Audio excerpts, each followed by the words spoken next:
I know, you must be shocked. A Cleveland Browns video right now that isn't about Myles Garrett. Oh, the joy.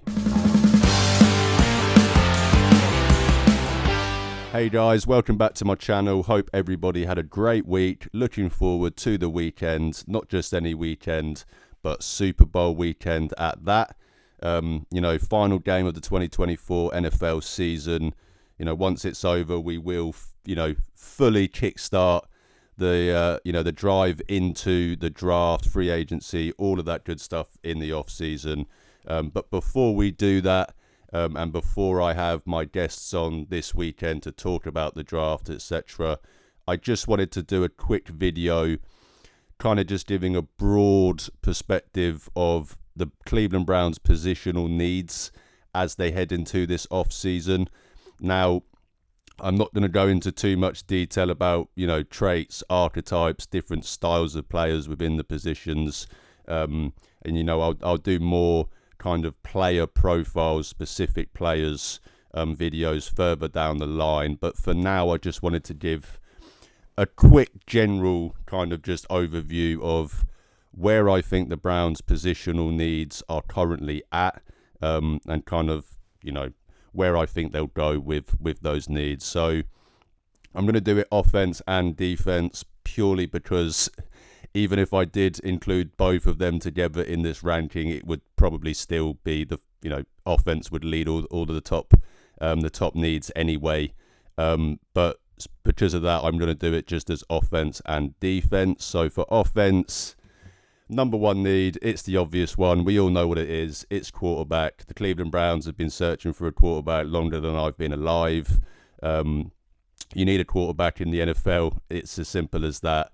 You look at the guys that are in the playoffs, most years it's the top guys. You look at what Patrick Mahomes has done. You look at in the AFC, Josh Allen, Lamar Jackson, Joe Burrow. You need one of these guys if you're going to compete in the NFL. And the Browns are still searching for one. That is the number one need, in my opinion. I would assume most of you would agree as well. Deshaun Watson, the acquisition was a complete disaster. He's never going to play for the Cleveland Browns again. They need a quarterback. They need multiple quarterbacks, to be honest, because this room, I think, is going to see a lot of turnover in the off-season. So, the Browns were dead last in QBR last year and led the leads in interceptions. If you didn't already need convincing that they need a quarterback, just look at the statistics alone. They were terrible. The Browns have had some of the worst quarterback play in the NFL the last few years. It needs to be addressed, and it needs to be addressed urgently. For me, I've kind of been in the camp, the last few weeks, to sign a veteran. Maybe a Kirk Cousins if he gets released. Maybe you bring in a Jacoby Brissett, Flacco, bring back Jameis Winston, and then draft a guy day two. That is kind of where I've been at for most of this. But, the Myles stuff could change that slightly for me if they do end up trading him before the draft, which I think would be doubtful. But if they did, and, committed to a rebuild essentially, then I wouldn't be as against drafting one of the first round quarterbacks, to be your quarterback as you enter that rebuild. I still don't think they need to rebuild, but if they do go that route, then I wouldn't be as angry with it as I would have been before. I've said all along throughout this process that Shedeur Sanders is the only quarterback that I would understand them drafting in the top 5, and that would remain the same in both cases for me. I know I've said that I wouldn't touch Cam Ward, but after seeing his comments about if the Browns draft him and the Myles trade stuff, I'll admit I am warming on him slightly, because at the end of the day, whilst the talent in either of these guys might not jump out at you, I do think both Shedeur Sanders and Cam Ward provide something that the Browns also need at quarterback other than just talent, and that's an injection of swagger and confidence, whatever you want to call it. You know, I love their attitudes, and you know, that's something that is needed in Cleveland right now. Again, my preference would still be to use the second pick on, you know, Abdul Carter, sign a free agent quarterback, and then draft one day 2. But I have certainly warmed up to the idea of a quarterback at 2 more, you know, in the last couple of days, in the light of the Miles news. Number 2 on the offensive side of the ball is the offensive line. It's been poor the last few years. You know, the Browns need a new left tackle. They might even need a right tackle as well. Jed Wills is a free agent, and you know, DeJuan Jones is coming off of a season-ending injury. I know there's been some rumblings of them maybe moving DeJuan to left tackle, but I don't think you can rely on that. You know, I wanted a tackle at 54 last year, banged the table for it, and they passed. They have to address, you know, the need this offseason. As far as the guards are concerned, Batonio might retire, and Wyatt Teller is, to be honest, getting old and expensive. You know, the Browns probably need to completely rebuild this offensive line. They've been putting band-aids on this problem for years now.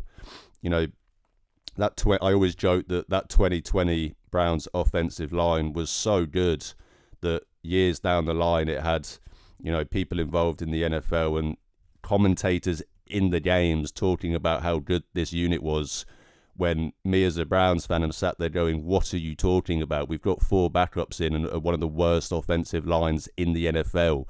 I almost felt like I was going crazy at times when everyone else that isn't a Browns fan or is associated with the Browns is telling you that your offensive line is great and you know that it's not. These problems aren't new. You know, there's been cracks since that 2020 season. And as I said, you know, they've been putting band-aids on it up until now. And I think they kind of just need to, you know, rip all the band-aids off and kind of start new and fresh and completely kind of, you know, reshape this offensive line. I would like them to take a tackle on day 2. The higher, the better. You know, they need to find a long-term solution at the position. I mean, if there was, you know, a big-time tackle prospect in this draft, which there isn't, but if there was, you know, I'm talking of Penei Sewell, Tristan Wirfs, these kind of guys, I would genuinely be considering doing it at 2 because it is that important. But as I said, there isn't. So for me, I think they need to look to address this day 2. But as I said, the higher the better. They'll also need to bring in a veteran or 2 as well. You know, you need to solidify that room with how much just injury, misfortune and bad play they've had in the O-line, you know, the last couple of years, and with the expected turnover in that room as well. Number 3 for me is running back. I've said it before on this channel, you know, it's a hard pill to swallow, but in the end of the day, I think we've seen the best of Nick Chubb after his injuries. There's 2 season-ending injuries now. It's just a lot to ask him to come back from, even Nick Chubb. You know, they need a running back 1, and they aren't in a position to, you know, pay for a top market free agent. They can't just go out there and get a Saquon Barkley.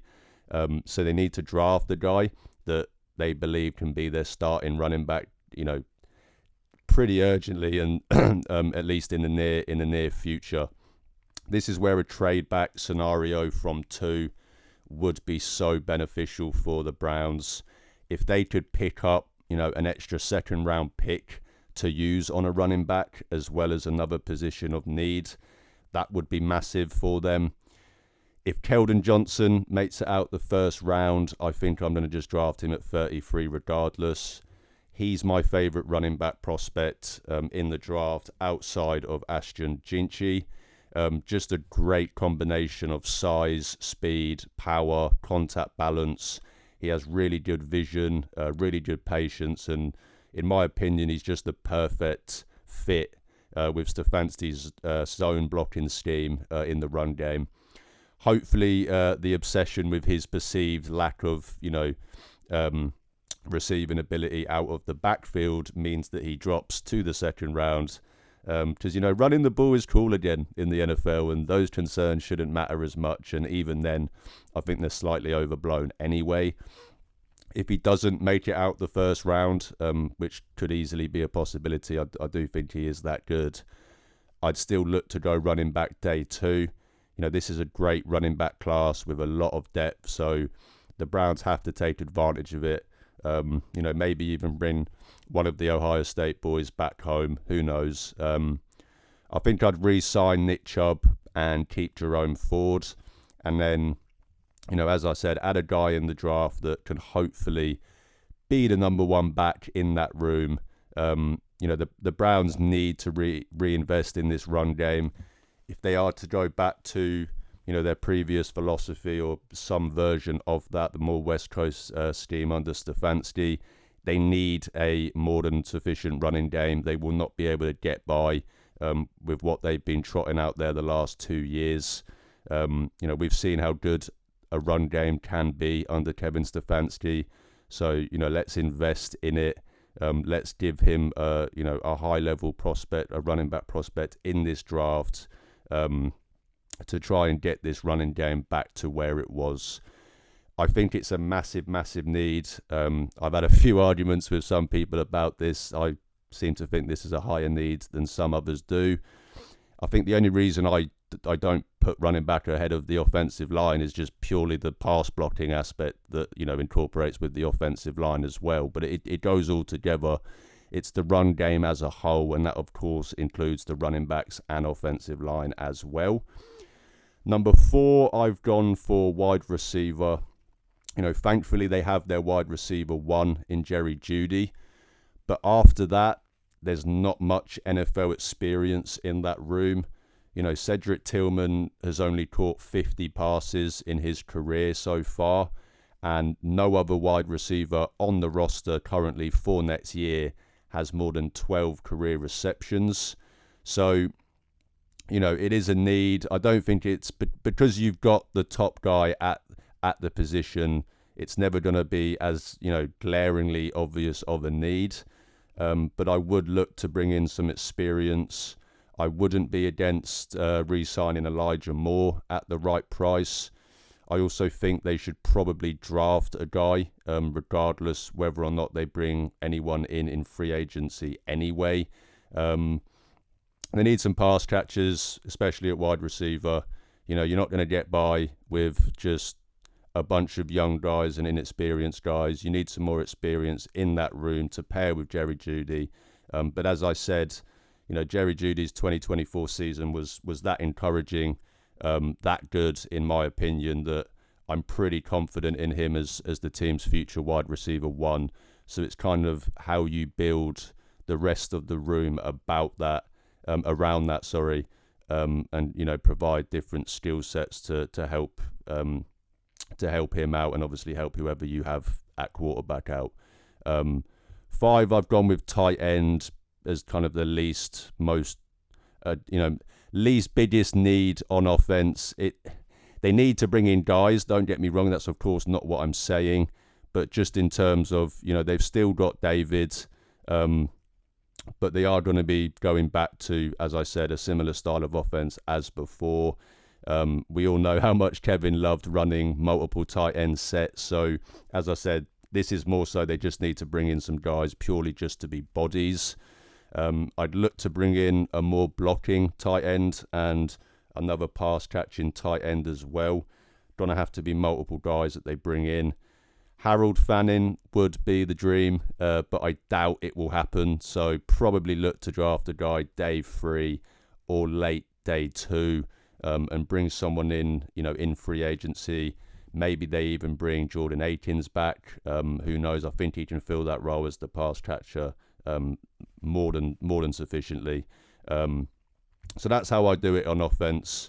I think quarterback obviously is the number one need. Offensive line as a whole, that's both pass blocking and run blocking. The whole offensive line needs revamping, and a complete kind of reshuffle. Number 3 is running back, kind of fitting in with the O-line as well. It's the run game as a whole, but of course when it comes to positions, that is the running back. Number 4, wide receiver. They've got their number 1 in Jerry Jeudy. It's more about filling the role guys around him, guys that can contribute different skill sets in that room. And then finally, tight end. They need bodies, don't get me wrong, but they've still got David Njoku. He's your main guy in that room. So kind of similar to the wide receivers. It's about how you kind of build the room around that with different skill sets. Moving on to defense. This is probably a harder one to judge. But number 1, I think I've had to go with defensive line. The obvious one, with Miles requesting a trade. They needed reinforcements on that defensive line anyway, with multiple guys leaving in free agency. And, of course, they traded Zadarius Smith last year as well. This, of course, is dependent on what happens with Miles. But, as I said, I think they need to add to the room regardless. They do have some really good, young and exciting, young guys in Mike Hall, as Isaiah McGuire, and even Jawan Briggs to some extent.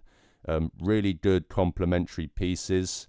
But if Miles gets traded, then, they need a big piece on that D-line to command attention for those other guys. For me, that's Abdul Carter.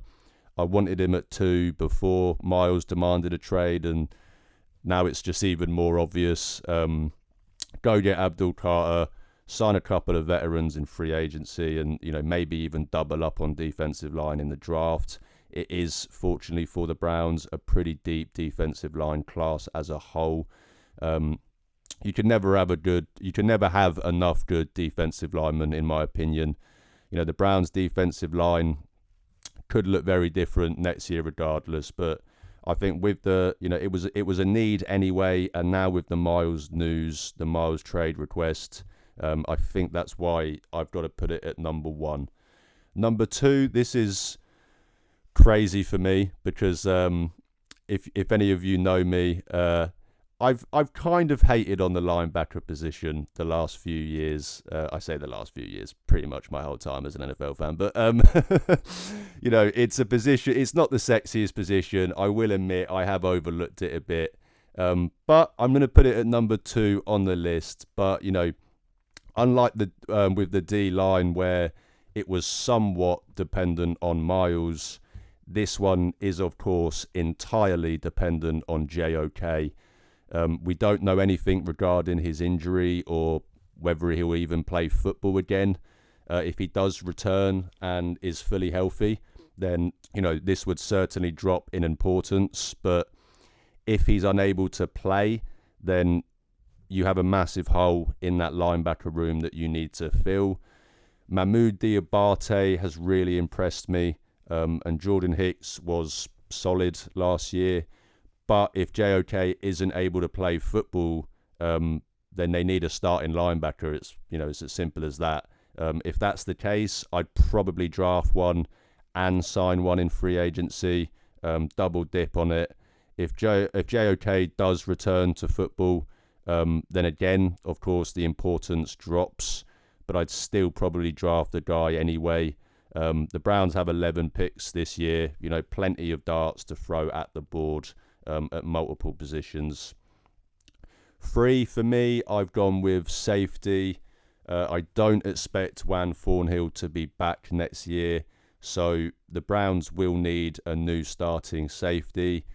Delpit has been great for the Browns, but in order for him, I think, to be at his best, I think the Browns need to pair him with, a true free safety who, specializes in coverage.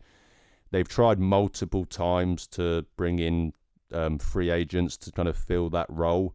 John Johnson was obviously the first swing they took, and that didn't work out. And they then brought in Juan Thornhill. That, again, hasn't worked out really either. So at this point, I think I'm just ready to draft a guy. To be honest, let's find a long-term solution at the position.